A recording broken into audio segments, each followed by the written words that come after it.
Continue our conversation with former Secretary of State Henry Kissinger. What's your feeling about President-elect Donald Trump? I had not thought of President Trump as a presidential candidate until he became a presidential candidate.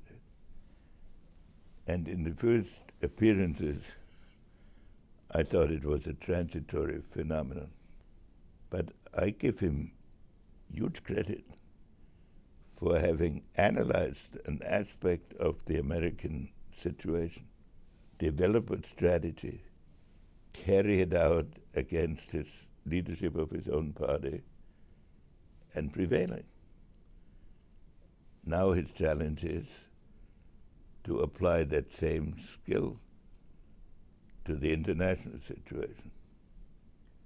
You told Jeffrey Goldberg of The Atlantic that with Donald Trump, it could create opportunity, but also serious dislocation.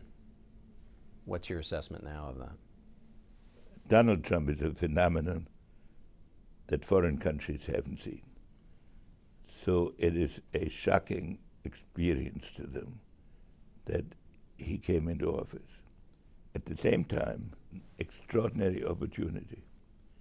And I believe he has the possibility of going down in history as a very considerable president, because every country now has two things to consider. One, their perception that the previous president or the outgoing president basically withdrew America from international politics, so that they had to make their own assessments of their necessities. And secondly, that here is a new president who is asking a lot of unfamiliar questions. And because of the combination of the partial vacuum and the new questions, one could imagine that something remarkable and new emerges out of it. I'm not saying it will. I'm saying it's an extraordinary opportunity. Do you have a sense of what his emerging foreign policy vision is? I think he operates by a kind of instinct that it's a different form of analysis as my more academic one. But he's raised a number of issues that I think are important, very important, and if they're addressed properly, could lead to great results. You've advised presidents. One of the things that voters have said about Donald Trump, since he has no government experience, is that he'll be able to surround himself with good advisors. Is that really possible? The president has to have some core convictions. He can't get those from advisors. But he also cannot possibly know everything. It's in the nature of the presidency that most of the people you meet want something.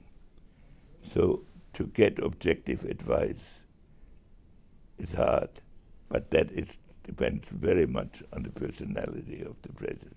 What advice would you give incoming President Trump about advisors, about being the president in these times? One of the hardest things for a president is to distinguish the routine issues that come through from the essential issues that affect the long term, and not to let himself get sucked into the battles of the bureaucracy for marginal issues, and to keep them focused and to keep his mind clear on what the fundamental things are that he has to accomplish. Dr. Kissinger, thank you so much.